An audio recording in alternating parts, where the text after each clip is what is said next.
Ito ay rated SPG, striktong patnubay at gabay ng magulang ang kailangan. Isang mapagpalang araw mga kapamilya, ito ang taktika at diskarteng ginawa ni Tanggol para hindi pa ginalaan si Ponggay ni Hector na agad namang naintindihan ni Ponggay. Kung ano ito ay abangan natin sa dulo ng bidyong ito. Matapos ang matinding bakbakan at pagkikipagpalitan ng mga bala ni Ramon at Tanggol kasama ng kanyang mga kaibigan laban sa mga kapulisan, ay dumating na nga sa punto kung saan inatasan ng sugatan na si Hector na barilin ni Ponggay itong si Tanggol. Nakay Ponggay na ang lahat ng pagkakataon upang mapuruhan at mabaril si Tanggol, ngunit hindi niya talaga magawa. Inulit ni Hector na ano pa daw ba ang ginagawa nito. Napatingin si Ponggay kay Tanggol na tila ba nag-aalinlangan. Ganon din nga itong si Tanggol.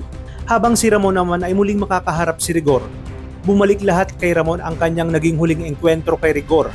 Alam niyang ito ang bumaril sa kanya ng paulit-ulit dahil lang kahit nasukol siya at maraming hirap siyang dinanas sa mga kamay ng Red Phoenix, lalong-lalo na kay Lucio sa utos nga ni Roberto kung saan nalagay sa bingit ng kamatayan ang kanyang buhay. Kaya naman nang muli silang nagkaharap ay sinabi ni Ramon na hindi niya napalalampasin ang pagkakataong ito upang tuluyang tapusin ang demonyong si Rigor.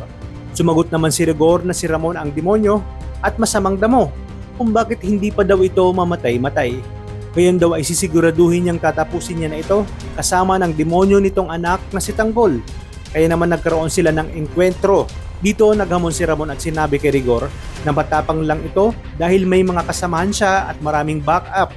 Dagdag pa niya na kung matapang daw talaga ito ay gusto niyang maglaban sila ng walang armas. At dahil mayabang si Rigor ay pinagbigyan niya nga ito. Dito na sila nagduelo at ipinakita ni Ramon ang kanyang galing at husay sa pakikipaglaban kahit na walang hawak na armas.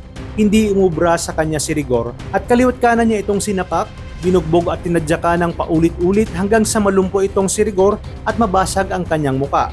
Natigil lang ito nang may paparating ng mga kalaban. Dumako naman tayo kina Ponggay at Tanggol kung saan nagkatinginan sila sa mata na alam na agad ni Ponggay ang ibig sabihin ni Tanggol. Naalala niya ang sinabi nito na sa muli nilang pagkikita ay hindi niya ito ituturing na kalaban. Agad na nakuha ni Tanggol si Ponggay at tinutukan ng baril. Sa madaling salita, ginawa niyang hostage itong si Ponggay na siya namang ikinabahala ni Hector. Nagsalita si Tanggol na sa oras na may humarang sa kanya sa pagtakas kay Don Julio ay tiyak na pasasabugin niya ang ulo ni Ponggay. Kaya naman agad na pinag-utos ni Hector na huwag magpapaputok at ibaba ang baril ng mga ito.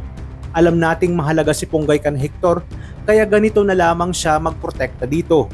Nagpanggap naman si Ponggay na nasaktan, kaya dito matagumpay na naitakas si Don Julio sa tulong at diskarte ni Tanggol at si Ponggay nga ang naging susi dito dahil ginawa niya itong hostage.